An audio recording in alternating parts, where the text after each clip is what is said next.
Cell the unit of life. आज हम introduction भी बात करेंगे इसमें। सेल चैप्टर आसान है, कोई मुश्किल नहीं है, जल्दी हो जाएगा। ठीक,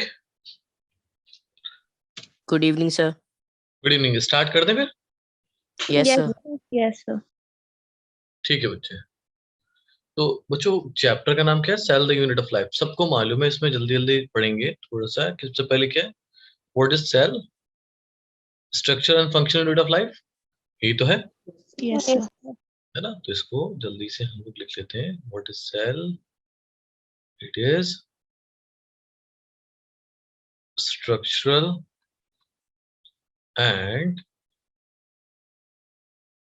functional unit of लाइफ। है ना? तो ये आपको मालूम है कि भाई सेल जो है स्ट्रक्चरल भी और फंक्शनल यूनिट है किसकी? लाइफ की। सबको पता है भाई क्यों है स्ट्रक्चर एंड फंक्शनल यूनिट? क्योंकि भाई सारे जो सेल हैं वो क्या बनाते हैं? इंसान का या ऑर्गेनिज्म का स्ट्रक्चर बनाते हैं, या फिर वो कोई कंबाइन होके या फिर यूनिसेलुलर भी कोई फंक्शन परफॉर्म करते हैं। इसीलिए हम उसको क्या कहते हैं? Functional unit of life. Life, है ना? Easy thing. चलो अगली चीज है कि रॉबर्ट हुक, नाम सुना होगा इसका आपने। Yes sir. ठीक है। 1665 में ही ऑब्जर्व द सेल, है ना? First man to observe the cell. ठीक है, इन अ कॉर्क कैम्बियम। ठीक है बेटा, किसमें देखा था? Cork cambium. आउटर पोर्शन होता है उसमें देखा था, कैम्बियम में। ठीक है, but actually that were the dead cell. वो कैसे सेल थे बच्चों? डेड सेल थे। ठीक है बेटा। Yes sir. अगले हैं आपके एंटोन वैन ल्यूवेनहॉक।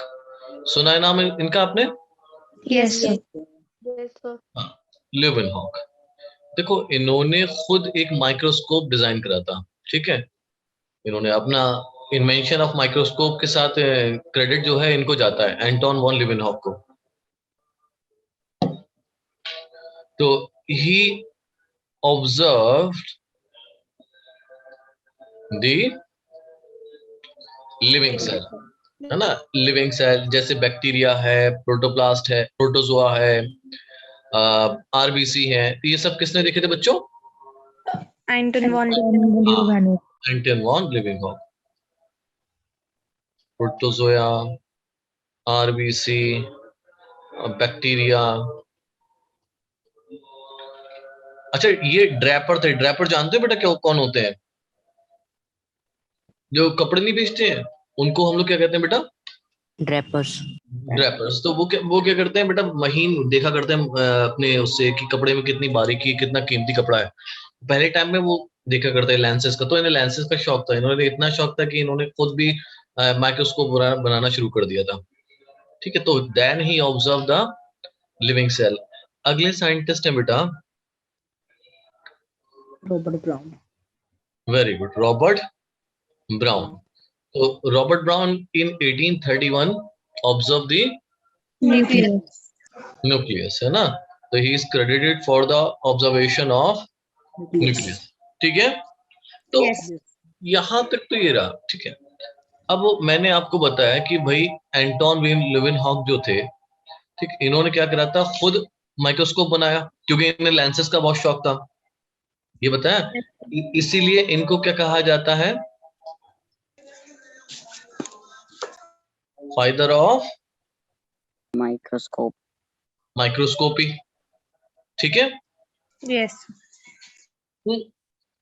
पर जो बच्चों इन्होंने माइक्रोस्कोप बनाया था बहुत सिंपल माइक्रोस्कोप था, है ना? तो उससे कुछ खास दिख नहीं सकता था सेल के अंदर का, यानी कि अल्ट्रा स्ट्रक्चर। अगर अल्ट्रा स्ट्रक्चर देखना है तो उसके लिए कौन सा माइक्रोस्कोप लगेगा बेटा? माइक्रोस्कोप। कौन सा माइक्रोस्कोप लगेगा? Electron microscope. और इलेक्ट्रॉन माइक्रोस्कोप का जाता है डिस्कवरी किसको? Knoll and Ruska. किसको जाता है बेटा? Null and Ruska. Null and Ruska. Ruska. इन्होंने 1931 में इलेक्ट्रॉन माइक्रोस्कोप बना लिया था, तब ज्यादा आसान हो गया कि अल्ट्रा स्ट्रक्चर भाई सेल के अंदर क्या क्या है, क्या चीजें हैं, क्या चीजें नहीं है। तो help in ultra structure of cell. ठीक है बच्चों, Yes, sir. Yes, sir. Ultra structure बताया कि भाई अंदर सेल के क्या क्या मिलता है। लिखो बच्चों। Done, sir. Done, sir. Done. Done, sir. ठीक है, आगे Done, बढ़ते हैं। देखो बच्चों, एक साइंटिस्ट थे शेरिडन, एक साइंटिस्ट थे श्वान, मालूम होगा इनका नाम। ठीक है, Yes, sir. Yes, sir.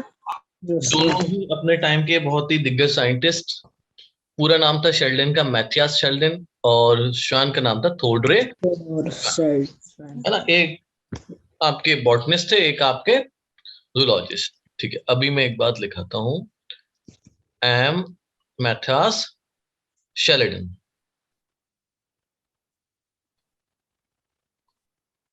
ठीक है, ये क्या थे?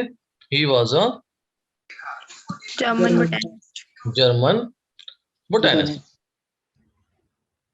अभी दिखा रहा हूँ क्षितिज बेटा प्रीवियस स्लाइड। ठीक है, he was a German botanist. तो अब इन्होंने क्या देखा कि जितने भी प्लांट्स हैं all are composed of cell. Cells. ठीक है, and these cells are forming the tissue of the plant. ठीक है, तो इनका कंक्लूजन लिख लें। Yes, sir. He observed that all plants are composed of different kind of cell. cell and a different kind of cell, very good, and cell form tissue। Tissue. इतनी बात clear होगी? Yes, sir. ठीक है। अच्छा, दूसरे scientist जो थे आपके टी श्वान। अब टी श्वान क्या थे? जूलॉजिस्ट, बेसिकली आई थिंक ये ब्रिटिश Zoologist. जूलॉजिस्ट थे। ठीक है, अब इन्होंने क्या देखा कि भाई सिमिलरली इन्होंने भी देखा animals are also composed of cell but they do not have cell wall. ठीक है, instead they have only single layer which is known as Plasma. Plasma membrane. Very good. तो इनका लिख लेते हैं, he observed that animals are composed of cells devoid of Cell wall. very good devoid of cell wall. Cell. They have a thin layer known as Plasma membrane. Plasma membrane. very good, very good. They have a thin layer known as plasma membrane। ठीक है बेटा, क्या Yes, कहलाता sir. है? Plasma membrane. ठीक है, अब दोनों जब मिलके बैठे तो दोनों ने कहा कि एक काम करते हैं कि एक थ्योरी बना के देते हैं जिसको क्या कहलाएंगे हम लोग? Cell Cell theory. ये थ्योरी 1838 में आई।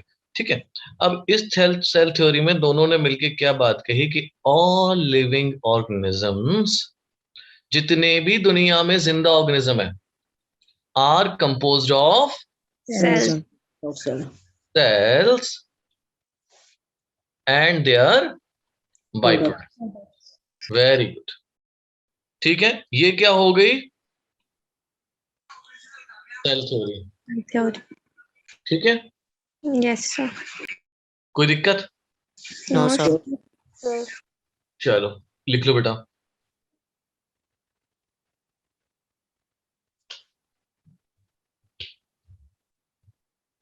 Done, sir.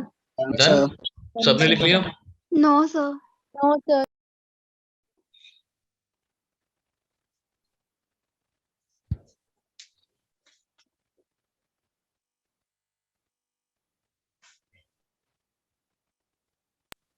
Done, sir. हो गया Done, बच्चों? sir. Yes, sir. Yes, चलो sir. क्षितिज बेटा जल्दी से प्रीवियस स्लाइड देखो, फिर आगे हम पढ़ाएं।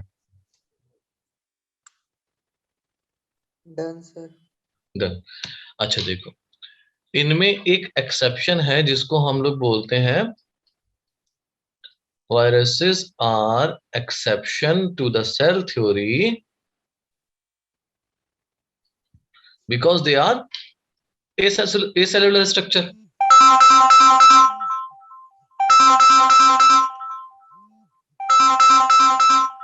साहिल बेटे,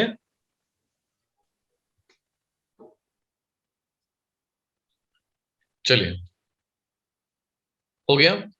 Yes, Yes. sir. Yes, ठीक है। sir. फिर अगला हुआ, एक आए साइंटिस्ट दूसरे, रुडोल्फ वर्चो, उन्होंने कह दिया, क्या कर दिया, मॉडिफाइड कर दिया सेल थ्योरी को। ठीक है, एक्चुअली सवाल उठ रहा था कि जो सेल है वो आया कहाँ से, बात समझ में आ रही है? ये जो सेल हमें दिख रहा है, ठीक है, ये सेल आया कहाँ से? तो उन्होंने बताने के लिए बनाया एक सेल। उन्होंने कहा इस सेल से कितने सेल बनेंगे बच्चों? 2 cells. Cells. 2 सेल। और इन 2 सेल से और कितने सेल बनेंगे? 2 cells. 2 cells. 2 more cell from this cell. Okay, then they ask, this cell arise from this cell, Pre-existing one. and this cell arise from this one. So this one, similarly this one. So they said, he said that omnicellular, E-cellular. very good, omnicellular, e-cellular, यानी कि every single cell arise from Pre-existing. pre-existing except the first one. अगर मैं कहूं तो, अभी बस समझाऊंगा मैं इसको आपको, ठीक है? Yes, sir. Every living or single cell arise from pre-existing cell. देखो बेटा, पहला सेल बनने के बाद, कौन सा सेल बनने के बाद बच्चे? First cell. पहला सेल बनने के बाद, क्यों? पहला जो आपकी लाइफ ओरिजिनेट हुई है, कहां पर हुई है बेटा? Water में. वाटर में है। वाटर में क्या हुआ है कि सारे केमिकल्स कंबाइन हुए, कुछ अमाइनो एसिड बने, अमाइनो एसिड से फिर आपका प्रोटीन्स बना है, फिर आपका प्यूरिन्स बना है, पैरामीडीन्स बना है, डीएनए बना है, फिर सेल बना है। ऐसे ही तो बना Yes, sir. है ना, जब इवोल्यूशन पढ़ोगे। तो फर्स्ट सेल इज इवॉल्व, है ना। उसके बाद क्या हुआ, हर सेल डिवाइड होके आपका नया सेल बना है, ठीक है। तो हम उसकी बात कर रहे हैं, जब पहला सेल बन चुका, हर सेल आपका फिर उसके बाद पुराने सेल से ही बना है, ठीक है। Yes. चलिए लिख लीजिए इसको। Done, sir. No, sir.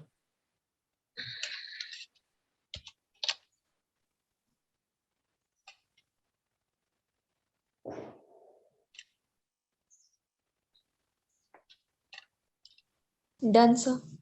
बाकी Done, sir. कुछ बोलो बेटा, हो गया? चलो ठीक है, वेरी गुड। अच्छा बेटा देखो, अगली चीज है बेटा कैरेक्टरिस्टिक ऑफ सेल। सेल के क्या क्या कैरेक्टरिस्टिक्स होते हैं? अच्छा, एक कैरेक्टरिस्टिक है बेटे जिसको हम लोग कहते हैं टोटीपोटेंसी। टोटीपोटेंसी कितने बच्चों को मालूम है क्या होता है? सर की कोई स्ट्रक्चर गिव राइज कर देंगे आगे जाके, पूरा मतलब ऑर्गेनिज्म बना सकते हैं। हाँ, मतलब कि पूरी पावर होना, ठीक है। अगर कोई एक सेल है, मान लीजिए ये एक सेल है, अगर इसके पास पावर है कि पूरा ऑर्गेनिज्म बना दे, तो ये क्या हो गई इसकी? टोटीपोटेंसी। टोटीपोटेंसी। बात समझ में आई? वेरी गुड रियांशी, क्लियर है बात ये? तो the cell has a power of totipotency, means every cell is capable of forming the whole individual.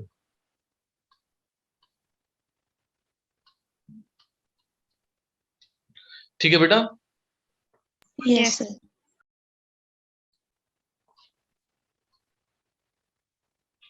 दूसरा, they can perform special functions, ठीक है। बहुत सारे फंक्शंस आपकी बॉडी में करते हैं सेल, जैसे मैसेज को रिले करना, ठीक है, कुछ सिक्रीट करना, बात समझ में आ रही है, प्रोटेक्ट करना, मूवमेंट कराना, तो ये सब कौन कराता है बेटा? सेल। सेल करते हैं, ठीक है। Yes, sir. ठीक है, अब हम बात करेंगे साइज ऑफ सेल। देखो साइज जो है सेल का वो वेरी करता है ना। आपका सेल बहुत छोटा भी हो सकता है, जैसे कि मान लो माइकोप्लाज्मा है जो कि 0.3 माइक्रोमीटर होता है, पीपीएलओ है 0.1 माइक्रोमीटर होता है, बैक्टीरिया है जो 3 to 5 माइक्रोमीटर होता है, आरबीसीज है जो कि 7.5 माइक्रोमीटर होता है, न्यूरॉन्स है जो कि 60 माइक्रोमीटर होता है। तो लेंथ और साइज जो है सेल का वो डिफर करता है, वेरी करता है। बात समझ में आ गई? Yes sir. Yes, sir. Good. तो हम लिखते हैं size of cell vary from cell to cell. ये लिख सकते हैं, नहीं लिख सकते हैं? Yes sir. Cell to cell, ठीक है। जैसे कि फॉर एग्जांपल अगर मैं माइकोप्लाज्मा लिखूं तो इसका साइज होता है 0.3 माइक्रोमीटर। आप ही की एनसीईआरटी में सिमिलरली माइकोप्लाज्मा में एक दिया है पीपीएलओ, उसका साइज दिया है उन्होंने कितना? 0.1. 1 micrometer. बैक्टीरिया इन्होंने दिया है करीब 3 to 5 माइक्रोमीटर, ठीक है। और आपका आरबीसी है 7.5 माइक्रोमीटर, ठीक है बच्चे। Yes. Yes, sir. तो ये हो जाता है इनका साइज, ठीक है। लिख लो बेटा जल्दी जल्दी। Done sir. Done. डन। ठीक है, तो थोड़ा सा हम इधर देखेंगे कि स्मॉलेस्ट सेल कौन सा है। माइकोप्लाज्म। हाँ, स्मॉलेस्ट सेल आपका mycoplasma oblique PPLO. Largest cell कौन सा है बेटा? RBC. नहीं नहीं, ऑस्ट्रिच एग। लार्जेस्ट सेल कौन सा बच्चों? शुतुरमुर्ग का अंडा, ठीक है। Yes. लॉन्गेस्ट सेल कौन सा है बेटा? Nerve cell. Very good. Longest की अगर बात करी जाएगी तो आपका नर्व सेल, लिख लीजिए। Done, sir. No, sir. हो गया ये हुआ? Yes sir. No, sir. Sir.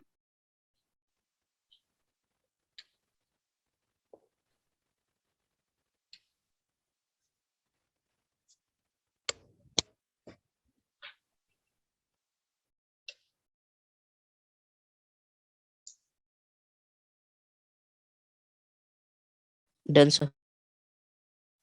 Done, लिख लिया? Yes, sir. चलें आगे देखें।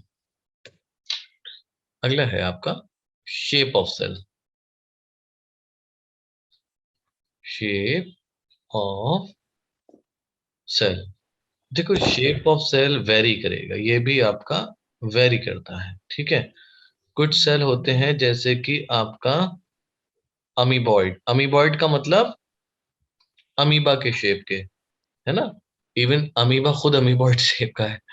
जैसे कि आपका डब्ल्यूबीसी, डब्ल्यूबीसी का शेप कैसा होता है बच्चों? अमीबॉइड, है ना, अमीबॉइड शेप का।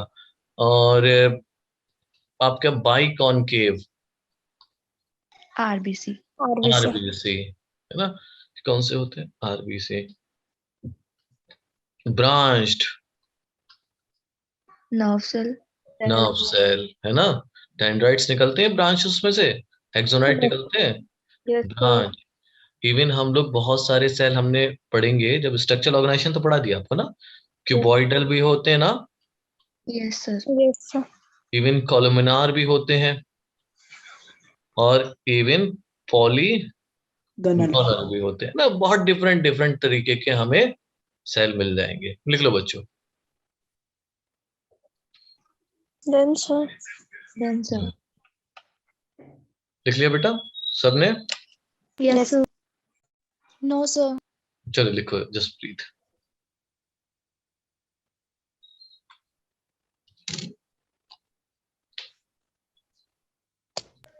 Done, sir. हम्म, देखिए बेटा,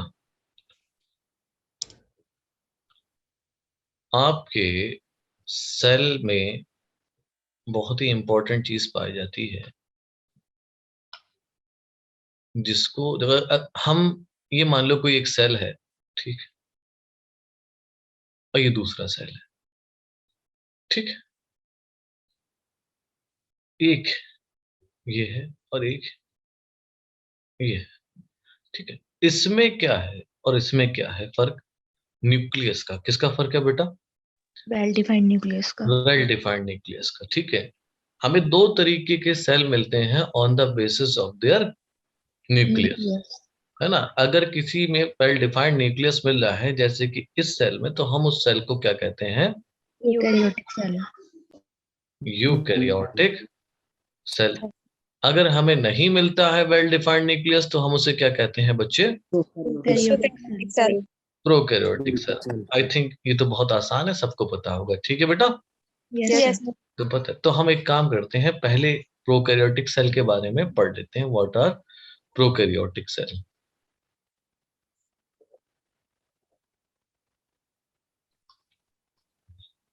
प्रोकैरियोटिक सेल, प्रो का मतलब होता है प्रिमिटिव। प्रो का मतलब बच्चे प्रिमिटिव प्रिमिटिव।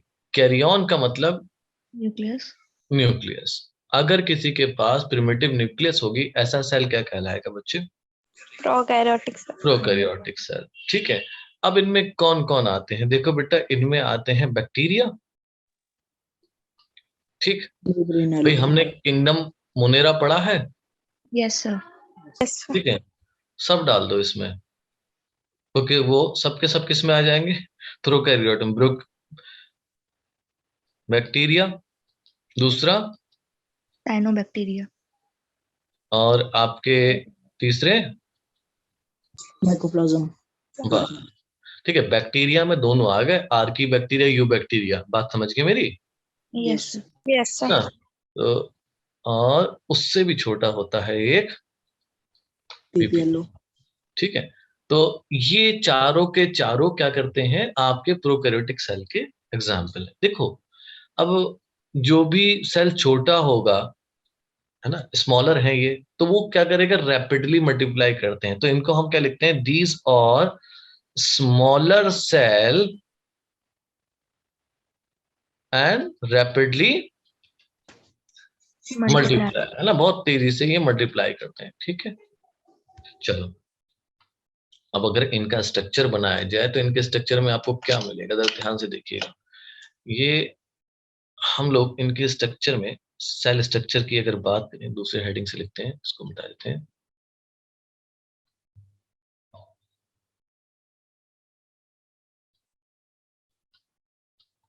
देखो, सेल स्ट्रक्चर की अगर बात करोगे ना, तो इसमें आपको क्या क्या चीजें मिलेंगी? पहला मिलेगा बेटा सेल एनवलप। क्या मिलेगा बच्चों?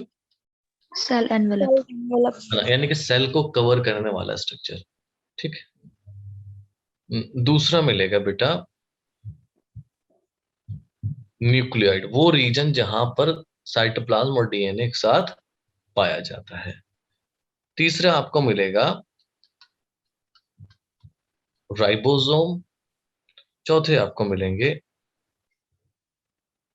साइटोप्लाज्म, और आपको मिल जाएगा पिलाए, और आपको मिल जाएगा फिम्ब्रिए, और आपको मिल जाएगा, वेरी गुड, फ्लैजिल्ला, और आपको मिल जाएगा मीजोजोम, और आपको मिल जाएगा प्लाज्मिड, ठीक है।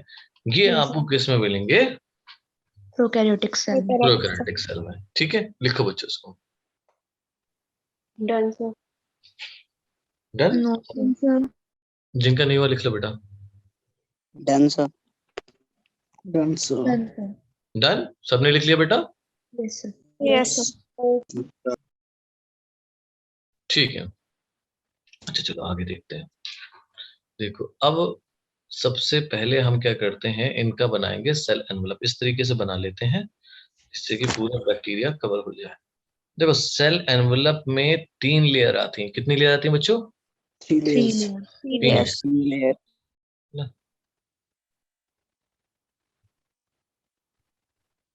सबसे बाहर वाली लेयर आपकी कहलाती है ग्लाइकोकैलिक्स। क्या कहलाती है बच्चे? ग्लाइकोकैलिक्स। ग्लाइकोकैलिक्स। इतनी बात समझ में आई? Yes. सबसे बाहर वाली लेयर क्या कहलाएगी? ग्लाइकोकैलिक्स। ग्लाइकोकैलिक्स। अब देखिए, ये ग्लाइकोकैलिक्स अगर हार्ड है, ठीक है, तो ये बना देती है बैक्टीरिया पे कैप्सूल। कैप्सूल। तो जो या तो बैक्टीरिया कैप्सुलेटेड होगा या फिर बैक्टीरिया नॉन। कैप्सूल। तो कैप्सूल किसका बना हुआ है बच्चों? ग्लाइकोकैलिक्स का। इतनी बात समझ में आ गई? Yes sir. ठीक है। कई बार ये जो लेयर होती है कैसे रह जाती है? स्लाइमी रह जाती है ना? कैसे? शीट टाइप की बन जाती है, यानी कि शीट, है ना, बारीक सी। तो ये क्या बनाती है? स्लाइम। ठीक है, दो चीजें बना सकता है, या तो स्लाइमी हो जाएगा या फिर हार्ड हो जाएगा, है ना? तो बेटा हार्ड हो गया तो एक बात ध्यान रखना, हार्ड हो गया तो किसने क्या बनाया? Capsule. And this capsule prevent it from desiccation. So basically क्या दे रहा है कैप्सूल? ये उसको प्रोटेक्शन। प्रोटेक्शन दे रहा है। जैसे कि मान लीजिए दो बैक्टीरिया हैं, एक बैक्टीरिया ये है, इसको मैं क्या कह रहा हूँ? कैप्सुलेटेड। इसको मैं क्या कह रहा हूँ बेटा? Non capsulated. Non capsulated. तो बेसिकली क्या हो रहा है कि मान लीजिए आपने कोई केमिकल दिया, कोई ड्रग दी जो कि इसको मारे, तो ठीक है, तो इसके ऊपर तो कैप्सूल था, ये नहीं मरा, मगर इसको जैसी ही ड्रग दी, ये वाला बैक्टीरिया मर गया। Non capsulated. तो केमिकल से, फैगोसाइटोसिस से, ड्रग से, इन सब से बचाने का काम किसका है? कैप्सूल। ठीक है। Yes, sir.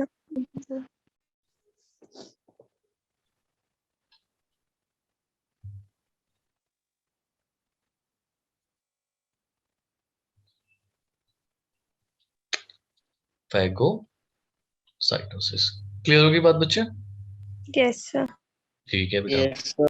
देखो, इसके अंदर, ग्लाइकोकैलिक्स के अंदर एक लेयर पाई जाती है जिसको हम लोग बोलते हैं सेल मेम्ब्रेन। Cell membrane. इस तरीके से ऐसे बनाएंगे हम, सेल मेम्ब्रेन। ठीक है। क्या बोलते हैं इसको हम? Cell membrane. Cell membrane.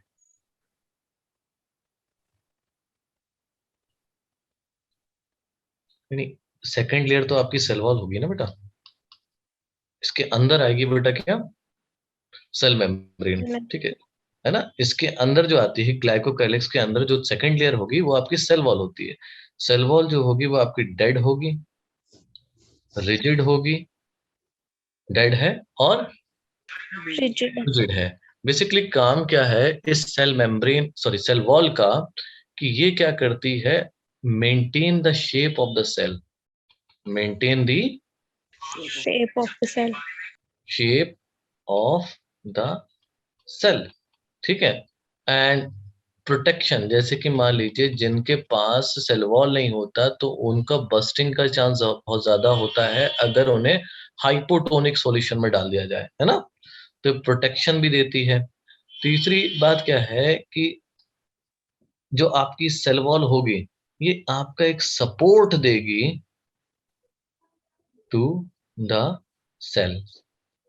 ठीक है। अच्छा, कंपोजिशन क्या है? The cell wall is made up of peptidoglycan. किसकी बनी होती है बच्चे cell wall? Is peptidoglycan. Peptidoglycan. Peptidoglycan. ठीक है। पेप्टिडोग्लाइकन इनमें कौन सा होता है? N acetyl glucosamine. Muramic acid and N acetyl glucosamine. ठीक है। दो तरीके के पेप्टाइडोग्लाइकन मिलते हैं। क्लियर है बात यहाँ पे? Yes. ठीक है। अब इसके अंदर तीसरी लेयर पाई जाती है जिसको हम लोग बोलते हैं बच्चों, सेल मेम्ब्रेन। हाँ, सेल मेम्ब्रेन, या फिर दूसरा नाम Plasma membrane. Plasma membrane. ठीक है। ये है प्लाज्मा मेम्ब्रेन। ठीक है। प्लाज्मा मेम्ब्रेन आपकी इंटरनल लेयर होती है। बेसिकली ये सेल को अलाइव रखती है, कीप द सेल अलाइव। कैसे? By exchange of material with the surrounding. जो सराउंडिंग है, बाहर की चीजें हैं, उसको अंदर लाने का काम, और जो अंदर की चीजें हैं उसको बाहर भेजने का काम किसका है? Plasma Membrane. प्लाज्मा मेम्ब्रेन का, है ना। Keep the cell alive. और दूसरा काम क्या है इसका? Exchange of Materials. मटेरियल्स, है ना, विद सराउंडिंग। Surroundings. ठीक है बेटा, exchange of material with surrounding. इतनी बात क्लियर हो गई? Yes Yes. सर। अच्छा, दूसरी चीज क्या है कि यहाँ पर आपको कुछ अंदर को प्लाज्मा मेम्ब्रेन फोल्ड होती हुई दिख रही है। दिख रही है बेटा? Yes Yes. ये स्ट्रक्चर जो है ये कहलाते हैं जोन। मीसोजोम्स। ठीक है, देखो जो आपका प्रोकैरियोटिक सेल होगा, इनके पास ना कोई माइटोकॉन्ड्रिया है, ना कोई क्लोरोप्लास्ट है, ना ही कोई ऐसा सेल ऑर्गेनल जो कि मेम्ब्रेन बाउंड हो। एक बात ध्यान रखना, ये पहले भी बता चुका हूं मैं कि यहाँ पर फिर भी लिख दे रहा हूं बच्चों, do not have membrane bound cell organelle. अच्छा, ये समझते हो मेम्ब्रेन बाउंड सेल ऑर्गेनल होता क्या है? Yes sir. है ना बच्चों? देखो, आपके सेल में यूजुअली दो तरीके के सेल ऑर्गेनल पाए जाते हैं। जैसे मान लो ये हमने बनाया इस तरीके का स्ट्रक्चर, ये हो गया बच्चे क्या? राइबोसोम। राइबोसोम। ठीक है, अब ये राइबोसोम के ऊपर कोई भी मेम्ब्रेन नहीं होती। ठीक है, इसलिए हम राइबोसोम को क्या कहते हैं? Membrane bound. Membrane less. क्या बोलते हैं? मेम्ब्रेन लेस, यानी कि कोई भी मेम्ब्रेन नहीं है। अब मान लीजिए ये कोई ऑर्गेनल है, इसके ऊपर ये क्या आ गया? मेम्ब्रेन आ गई, तो हम क्या कहेंगे इसको? Membrane bound organelle. Membrane bound है, ये सिंगल मेम्ब्रेन है। अगर कोई ऑर्गेनल है जिसमें कितनी मेम्ब्रेन हो? दो, तो वो क्या हो जाता है? Double membrane bound. पर हमारे जो प्रोकैरियोट होते हैं, इनमें एक भी ऐसा ऑर्गेनल नहीं पाया जाता जिसके ऊपर क्या लगी हो बच्चों? मेम्ब्रेन। Membrane. मेम्ब्रेन लगी हो। तो इसीलिए इनमें मेम्ब्रेन बाउंड सेल ऑर्गेनल नहीं होते। इकलौता सेल ऑर्गेनल होता है जिसका नाम है राइबोसोम, वो ही क्या करता है? इनका प्रोटीन बना के देता रहता है। Clear? Yes sir. Yes, sir. कोई दिक्कत किसी को बच्चों? No, sir. सबको क्लियर है बच्चा? Yes, sir. Yes, sir. ठीक है। इतने तो अभी क्या हुआ कि जब इनके पास कोई भी मेम्ब्रेन बाउंड सेल ऑर्गेनल नहीं है, तो होता क्या है बेटा? ये तो रेस्पिरेशन वाला काम है, ये प्लाज्मा मेम्ब्रेन करती है। कौन कर रहा है बेटा? Plasma membrane. जैसे कि आपका ये प्लाज्मा मेम्ब्रेन क्या काम कर रहा है? यहाँ पर मीजो इनफोल्ड हो गई अंदर को, और क्या बनाया उसने स्ट्रक्चर? मेसोसोम। मीजोसोम। ये क्या करेगा mesosome? It will participate in respiration. Respiration. किसमें पार्टिसिपेट करेगा बच्चों? ये रेस्पिरेशन में। दूसरा क्या काम करेगा? देखो, जब सेल डिवाइड करता है ना, तो साथ साथ उस पहले क्या कर लेता है? न्यूक्लियस का डिवीजन कर लेता है, हाँ या ना? यस। भाई कोई भी सेल डिवाइड करेगा, न्यूक्लियस का डिवीजन करेगा और साइटोप्लाज्म का डिवीजन करेगा। ठीक है, तो वो दो अमाउंट बढ़ाता है सेल। एक तो साइटोप्लाज्म का अमाउंट बढ़ाएगा, और साइटोप्लाज्म का अमाउंट बढ़ाने का मतलब ये कि साइटोप्लाज्म के अंदर जो भी होगा ऑर्गेनल, उसका डबल हो जाएगा, यस सर। है Yes, ना। sir. दूसरी चीज, जब न्यूक्लियस का अमाउंट बढ़ेगा, इसका मतलब न्यूक्लियस के अंदर जो भी जेनेटिक मटेरियल वो भी डबल हो जाएगा। डबल हो जाएगा। तो उसको डिस्ट्रीब्यूट करने का काम किसका है? मेसोसोम। मीजोसोम का है। ठीक है बेटा? Yes. सर। ठीक है, तो हम क्या लिखते हैं? Distribution of DNA to daughter cell. Distribution of DNA to Daughter cell. Daughter cell, ये काम आपके मेसोसोम। मीजोसोम का है। तो अगर कोई कहे कि what is which cell organelle या which cell structure help in cell division, तो मीजोसोम का नाम आ सकता है। ठीक है, Yes, sir. देखो बच्चों, सेल के अंदर लिक्विड मैट्रिक्स या crystal solid, not liquid, it is a crystal solid matrix present होता है, जिसको हम लोग क्या कहते हैं बेटा? साइटोप्लाज्म। साइटोप्लाज्म। क्या बोलते हैं बच्चों? साइटोप्लाज्म। ठीक है कैसा ये? Crystal solid matrix. Clear? Yes sir. Yes, sir. ठीक है। इसके अलावा सेल के पास कुछ स्ट्रक्चर पाए जाते हैं जो कि मेम्ब्रेन लेस होते हैं। इनको हम लोग बोलते हैं बेटा राइबोसोम्स। Very good. क्या बोलते हैं बच्चों? Ribosomes. Ribosomes. These are membrane-less structure and participate in protein synthesis. synthesis. है ना, प्रोटीन को बनाने में काम आते हैं। देखो बच्चों, जो प्रोकैरियोट में राइबोसोम पाया जाएगा उसकी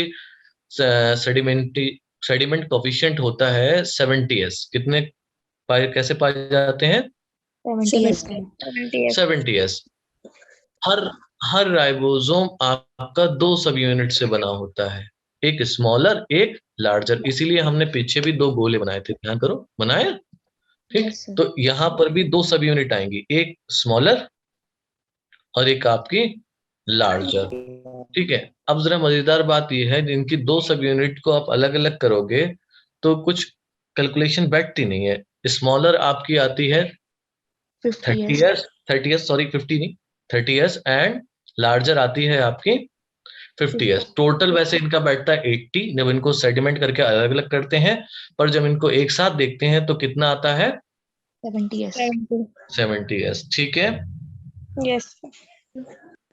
इतनी बात समझ में आई सबके? Yes, sir. Yes, sir. ठीक है।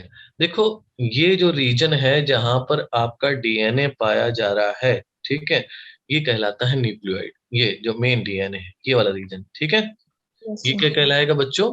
न्यूक्लियोइड। Nucleoid. न्यूक्लियोइड। ठीक है। बैक्टीरिया के पास एक ही क्रोमोसोम होता है, ठीक है। अब वो उसमें क्या होता है, एक नेकेड डीएनए होगा, क्योंकि ये it is not covered by the nucleus, है ना, that will float in the cytoplasm. यही है ना? तो हम क्या लिखेंगे? It has naked DNA. ठीक। और कैसा होता है बच्चों ये? Float in the cytoplasm. Cytoplasm. ठीक। अब देखो, इसको जो आपका डीएनए है, इसको रीजन को हम लोग क्या कह रहे हैं? न्यूक्लियोइड। ठीक है। कई कई जगह ये इसको जीनोफोर भी लिखा होगा, तो वो भी नाम याद कर लो। इसका दूसरा नाम है GNOPHORE। क्या कहते हैं बेटा? जीनोफोर। Xenophore. आपको मालूम है दैट न्यूक्लियस ही है जो कि क्या कहलाता है? Director of the cell. इनके पास न्यूक्लियस तो नहीं है, पर क्या है? डीएनए है, तो that will direct the all the functions of this cell. ठीक है। Yes, sir. ठीक है। अब देखो होता क्या है, इनके पास कुछ हॉलो स्ट्रक्चर पाए जाते हैं। They may be present all over the body and these hollow structure are known as pili. क्या कहलाते हैं बेटा? ये पिलाए। पिलाए। ठीक है। सो ये जो स्ट्रक्चर हो गया, दिस इज नोन एज पिलाए। ठीक है। अब देखो होता क्या है, पिलाए जिन पे होते हैं, अच्छा एक इससे पहले मैं आपको एक और स्ट्रक्चर समझा दूं, वो और ज्यादा इंपॉर्टेंट है। कौन से कलर से? ये दिख रहा है आपको ये स्ट्रक्चर? Yes. प्लाज्मिड। हाँ, ये जो स्ट्रक्चर, वेरी गुड, ये जो स्ट्रक्चर है दिस इज प्लाज्मिड। ठीक है। प्लाज्मिड को मैं थोड़ा और इधर लिखूंगा जिससे कि और अच्छे समझा सकूं। देखो बेटा, एक है क्रोमोसोमल डीएनए, ये हो गया न्यूक्लियोइड में जो पाया जा रहा है। ठीक है। Yes, sir. ये क्या हो गया?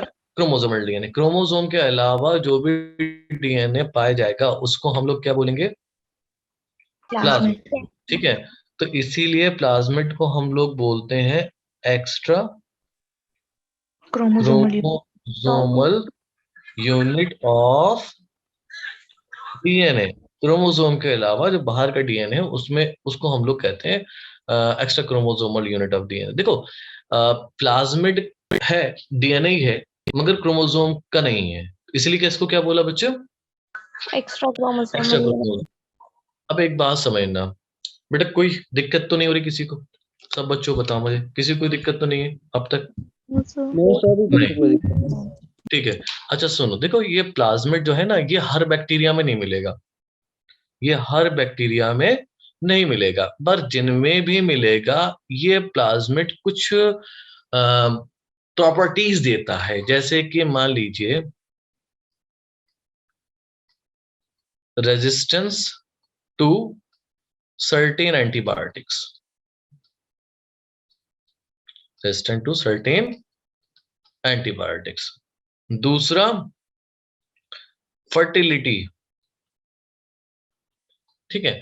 अब देखें क्या होता है कि आपका जो ये प्लाज्मिड है, इसमें जीन होते हैं। क्या होते हैं बेटा? जीन। आप समझते हो ना, डीएनए है तो डीएनए में जीन होगा, Yes, इतनी sir. बात तो समझते हो। आप लोग सब 12th के हो, ये तो पता ही होगा, ठीक है।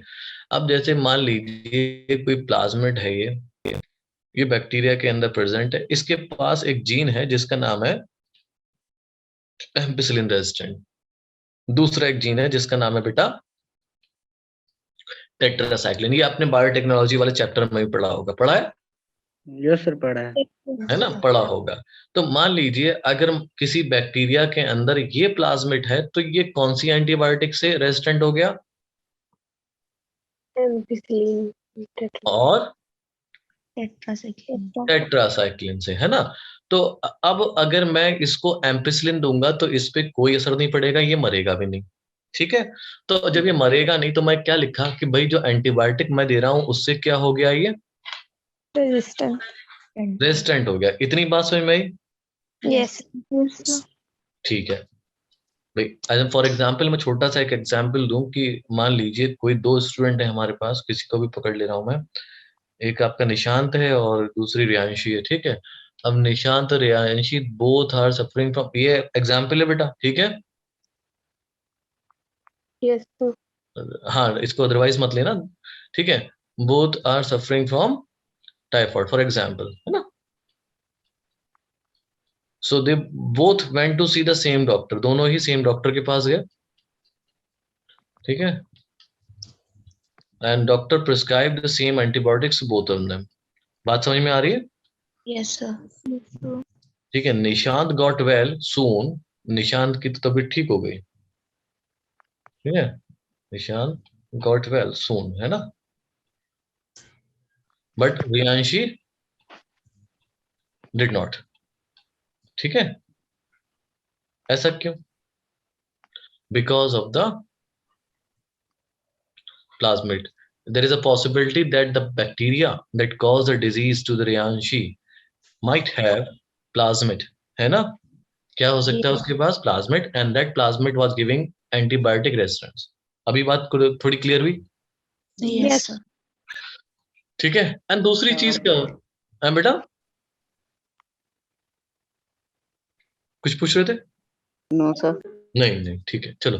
दूसरी चीज क्या है बच्चों, इनके पास फर्टिलिटी फैक्टर, ये फर्टिलिटी फैक्टर होता है जिसको एफ फैक्टर भी कहते हैं। मान लो इसके पास एफ फैक्टर है, ये जीन ही है, बस जीन का नाम हमने क्या रख दिया? F factor. जैसे रेजिस्टेंट को हम लोग क्या कहते हैं? R factor.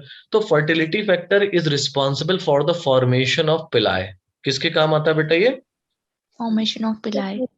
फॉर्मेशन ऑफ पिलाए। एंड दीज पिलाए आर रिस्पॉन्सिबल, बहुत ध्यान से सुनना, these pili are responsible for the transfer of DNA from one bacterium to Another. another. बात समझ में आई? Yes, sir. And this is a sort of sexual reproduction, I'm telling you. Bacteria to another. तो ये एक तरीके का क्या है बैक्टीरिया के अंदर? Sexual reproduction. So sexual reproduction is seen in bacteria. So if the bacteria contains pili, that will be because of Plasmid. plasmid, and the bacteria will be known as F positive. क्या कहलाएगा बेटा? F positive. F positive, and in the sexual reproduction case we call it male bacteria. Otherwise you cannot distinguish between bacteria. बात समझ में आई? ठीक है बच्चों? Yes, sir. हाँ जी, सर। ठीक है। देखो इसके अलावा इनके पास होते हैं फिम्ब्रिये। क्या होते हैं बच्चा? फिम्ब्रिए फिम्ब्रिए, ठीक है। फिम्ब्रिए का काम क्या है, ये देखो आप कहते हैं जख्म वगैरह कुछ भी खुला मत छोड़ो, या फिर अगर आप इवन अपने जो मोबाइल फोन या लैपटॉप वगैरह यूज करते हो, आप कॉटन स्वैप जो ईयरबड आते हैं ना, उसको भी इस्तेमाल करके आप क्या करते हैं, एक स्वैप करना। स्वैप का मतलब होता है इस तरीके से उसको मूव कराना, और उसमें माइक्रोस्कोप में जाके देखना कि बहुत सारे क्या मिल जाएंगे आपको, बैक्टीरिया मिल जाएंगे, मिलेंगे, ठीक। Yes because they are attach on to that by the help of fimbriae, fimbriae ठीक है। तो they help in attachment to substratum. Substratum कहते हैं किसी भी सरफेस से, क्लियर। यस सर इतना समझ में आया, यस सर Yes, ठीक sir. है। इसके अलावा बैक्टीरिया के पास हो भी सकता है और नहीं भी हो सकता है a thread like elongated structure, we call it flagella flagella, and a single is known as flagellum flagellum, ठीक है। and that help in locomotion and movement, clear है बात, यस सर बात समझ में आई। Yes, sir. तो apart from this the bacteria also stored food, okay. They क्या करते हैं, ये क्या करते हैं बच्चों, फूड को स्टोर करते हैं। देखो एडवर्स कंडीशन सबके पास आ सकती हैं, सबका सर्वाइवल मुश्किल हो सकता है, ये बात तो आपको पता ही है ना Yes, बच्चों लोग। तो ये सर्वाइवल तो किसी का भी मुश्किल हो सकता है। सो व्हाट दे हैव, मैंने जरा थोड़ा बड़ा बना दिया, थोड़ा छोटा बनाएंगे। They have what, food vacuoles, और you can see granules, food granules that store the nutrient, that is phosphate, glucose and all, glycogen, ठीक है बेटा। yes sir तो what are these are food granules, बस food granules लिख लो बेटा, stores food।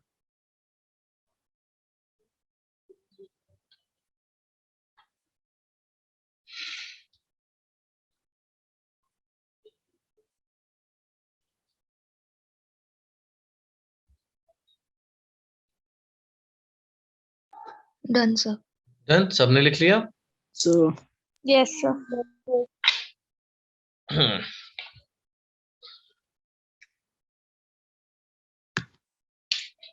ये लिखा, ये भी लिख लो, बड़ा इंपॉर्टेंट है। Done, sir.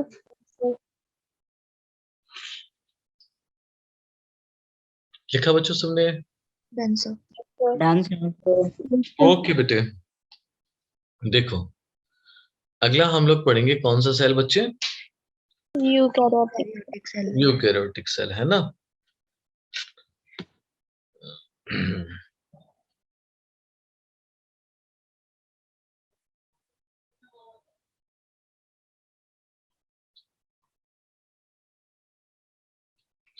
Eukaryotic cell, you का मतलब होता है गुड, true है ना, या ट्रू, और कैरियन का मतलब yes Yes. न्यूक्लियस। अब जिन सेल के पास ट्रू न्यूक्लियस होगा वो क्या बन गए बच्चों, eukaryotic cell यूकैरियोटिक सेल, ठीक है। तो इनमें क्या होता है, the genetic material is enclosed in nuclear membrane, is enclosed in nuclear membrane, ठीक है।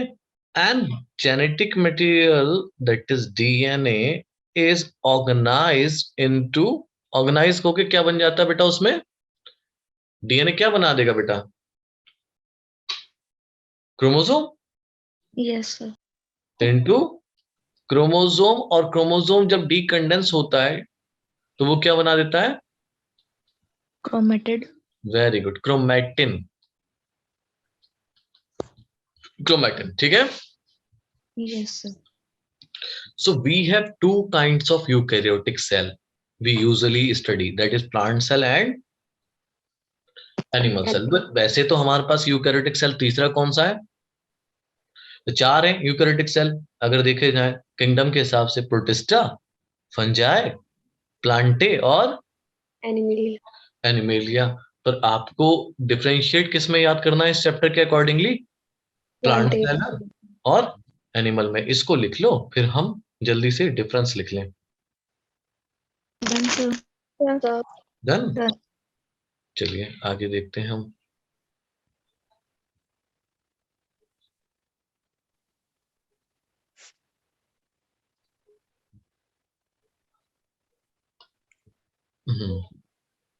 काम करते हैं, इधर क्या लिख लेते हैं बच्चों? Plant cell. इस तरफ क्या लिख लेते हैं बेटा? Animal Animal cell. cell. Animal cell, है ना। आओ बीच में हम एक दीवार खड़ी कर देते हैं इन दोनों के बीच में, ये हो गई ना। That will be easy for our understanding. एक हो गया प्लांट सेल, दूसरा हो गया एनिमल सेल। देखो, plant cell are comparatively larger than the animal cell. पहला पॉइंट तो ये हो जाएगा, लार्जर देन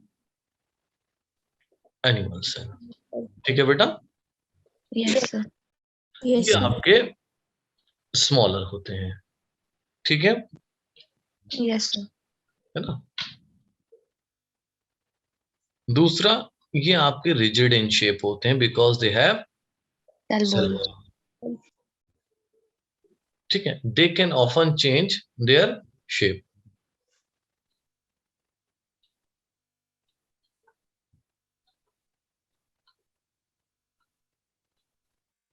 ठीक है बेटा। Yes sir.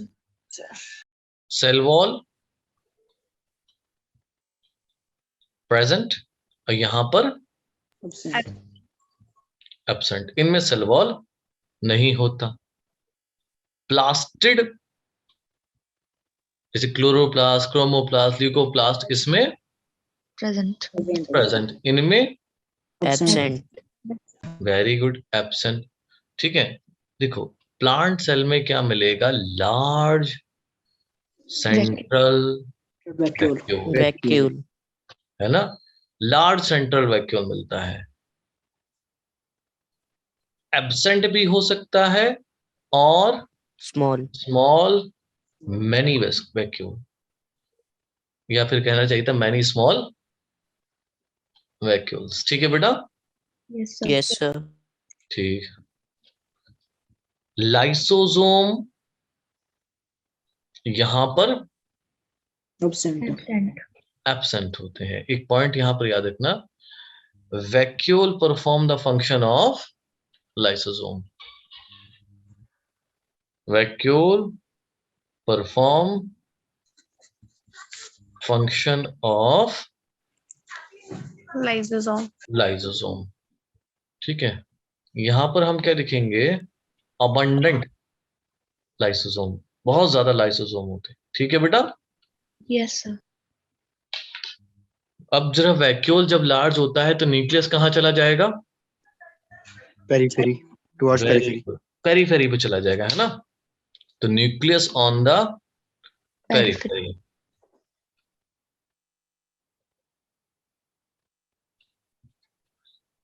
यहां पर न्यूक्लियस कहाँ मिलेगा?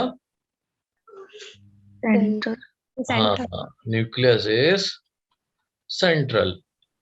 सेंट्रल से याद आया, सेंट्रियोल एब्सेंट। एब्सेंट यहां पर सेंट्रियोल प्रेजेंट। प्रेजेंट। ठीक है बेटा, चलिए इसको लिख लीजिए।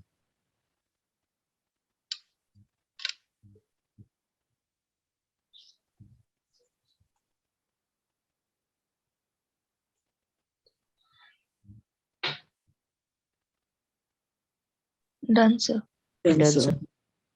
आंसर डन, सबने लिख लिया? यस चलिए सर क्वेश्चन लिखिए थोड़ा पहले। स्लाइड दिखाना 1 सेकंड कौन सी बेटा?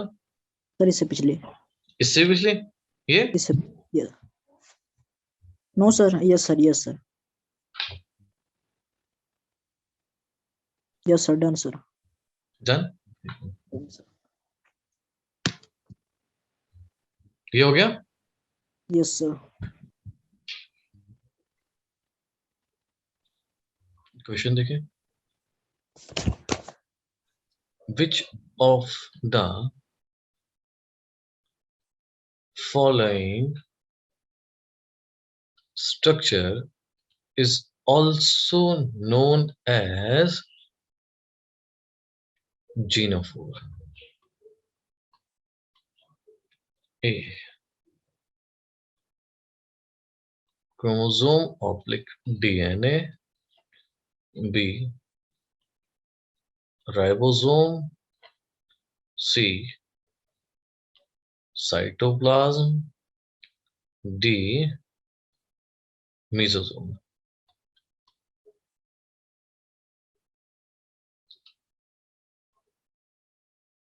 मिल गया पोल? Yes, sir.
हो गया बच्चों?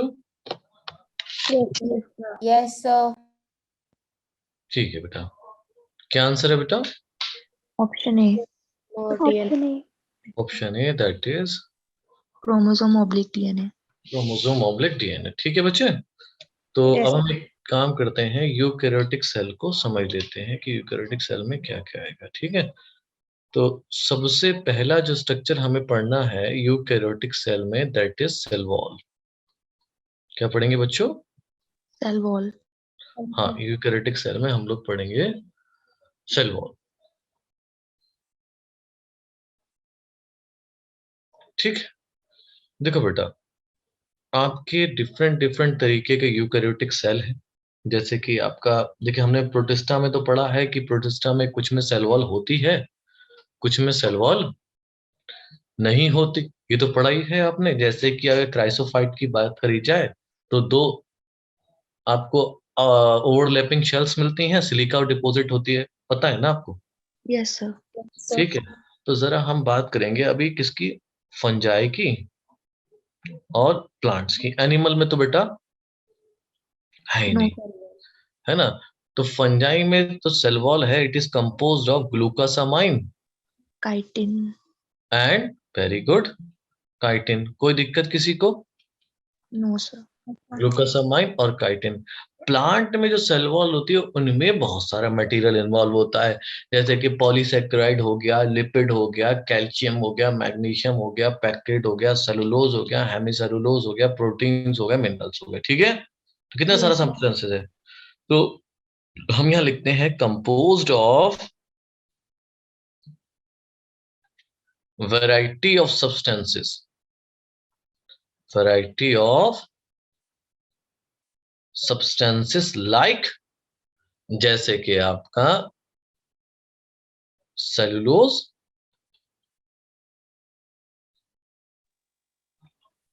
हेमिसेलुलोज,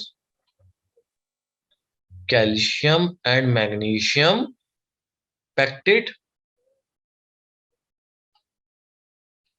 मैग्नीशियम कॉमा पैक्टेट, ठीक है, इवन प्रोटीन्स एक्सेट्रा, ठीक है, these are found in the wall of plant. Plants. ठीक है बेटा, Yes, sir. देखो अगर आप सेल वॉल देखोगे प्लांट की, ठीक है, तो प्लांट की सेल वॉल में आपको 3 लेयर मिल सकती है। कितनी लेयर बेटा? 3 layers. 3 लेयर, ठीक है। सबसे पहली अगर कोई लेयर बनेगी सबसे बाहर, मान लो कि पहली लेयर बननी है, ये हमने बनाई, सबसे बाहर बनाई, दिख रहे बेटे? Yes, sir. ठीक। अब मान लीजिए कोई प्लांट सेल है, जो प्लांट सेल डिवाइड करेगा at the time of cytokinesis, यही को बोलते हैं ना डिवीजन को, है ना बच्चों? Yes, है ना? sir.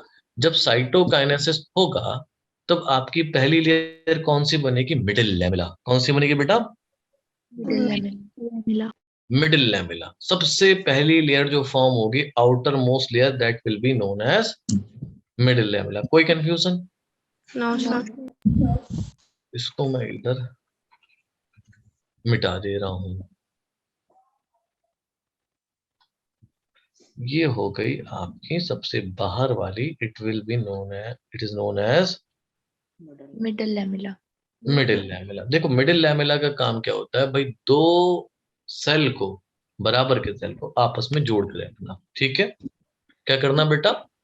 2 सेल, जैसे मान लो इसके बराबर में कोई सेल होगा, तो अगर उससे कुछ चाहिए होगा, जैसे पड़ोसी नहीं होते पहले टाइम में था, अब तो बिल्कुल खत्म हो गया, जैसे दूध चीनी वगैरह लेने आ जाते थे तो एक ताल्लुकात बने रहते थे, मालूम है ना ये बात? ठीक है। Yes, sir. तो Yes, अब तो शायद इतना नहीं होता, कि सोसाइटी वगैरह में शायद आना जाना कम होता है। तो अगर मान लीजिए इस सेल को कुछ कुछ मिनरल्स आयन दूसरे सेल से चाहिए होंगे, थोड़ा कांटेक्ट में तो रहना पड़ेगा ना। Yes, sir. वो कॉन्टेक्शन या सीमेंटिंग कौन करता है? middle middle, lamella. है ना? तो ये इसीलिए हम इसको क्या कहते हैं बेटा? Cementing layer.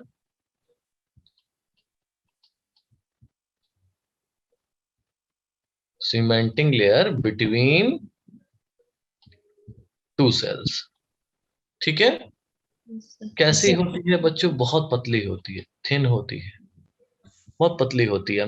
दूसरी चीज, it is made up of calcium and magnesium pectate. ये बड़ा इंपॉर्टेंट पॉइंट है, made up of calcium and magnesium pectate. ये पूरा एक वर्ड है, कैल्शियम एंड मैग्नीशियम पैक्टेट, ठीक है बेटा। कैल्शियम पैक्टेट अलग और मैग्नीशियम पैक्टेट अलग। क्लियर? Yes, sir. पहली लेयर जो बनेगी at the time of cytokinesis, वो कौन सी होगी? Middle lamella. Middle lamella. First layer formed at cytokinesis. कोई दिक्कत बच्चों? No. नहीं ना? चलिए, इतना समझ में आया? Yes, sir. ठीक है। अब इसके बाद हम एक और लेयर बना रहे हैं, इसके अंदर लेयर पाई जाएगी, that is known as primary wall, ठीक है, जो प्राइमरी मेरिस्टेमेटिक एक्टिविटी की वजह से होगी। याद आ रहा है कुछ? Yes, sir. है ना? तो ये जो दूसरी लेयर हमने नीले रंग की बनाई, इसको हमने बोला भाई ये क्या है? Primary cell wall. Primary cell wall. कोई दिक्कत किसी को? No. ठीक है। दैट इज, इनमें क्या होता है कि मैट्रिक्स होगा इनका, ठीक है, तो वो ऐसे इस तरीके से, मैं ब्लू येलो कलर से दिखा रहा हूँ, इस तरीके से हमने भरा है कुछ इसमें, ठीक है। These are microfibrils. क्या भरा होता है इनमें? Microfibers. Microfibrils. And these microfibrils are made up of cellulose. किसके बने होते हैं बच्चों? Cellulose. Okay. ठीक है, सेलुलोज, हेमिसेलुलोज एंड ग्लाइकोप्रोटीन्स, तीनों में लिख दे रहा हूं। Consist of microfibrils made up of cellulose, Hemicellulose. hemicellulose and Like. glycoproteins। ठीक है बेटा? Yes, sir. चलिए अगला जो लेयर आएगी वो कौन सी होगी? सेकेंडरी वॉल, है ना? पर ये सेकेंडरी बनेगी कब? जब प्राइमरी बनना बंद हो जाएगी, है ना? सिंपल सी बात है। सेकेंडरी ग्रोथ होती कब है? जब प्राइमरी ग्रोथ कंप्लीट हो जाती है Yes, sir. तभी क्या होती है? Secondary growth. इसीलिए हम इसको क्या बोलेंगे भैया? Secondary wall. Wall. Secondary wall. तो ये कब बनेगी? Formed after growth of primary wall.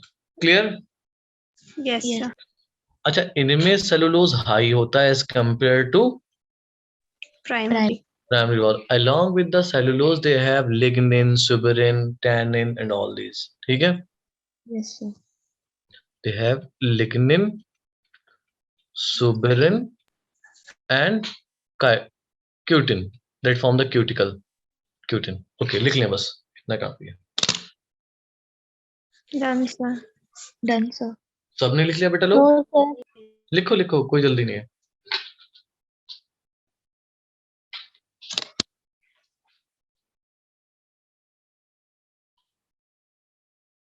Done, sir. हो गया बेटा सबका? Yes, sir. Yes, अच्छा, sir. ये जो खाली जगह है ये कहलाएगा बेटा Lumen. ल्यूमेन। चलो लिख लिया बेटा सबने? कल हम पढ़ेंगे Yes, sir. फंक्शन और प्लाज्मा मेम्ब्रेन वगैरह कुछ कंप्लीट करेंगे कल। Yes, sir. Yes, sir. ठीक है बच्चों, कल देखते हैं आगे का। Good night, sir. Thank you, sir. Good night, sir. Okay बच्चे, good night everyone, bye bye, take care. Bye, sir.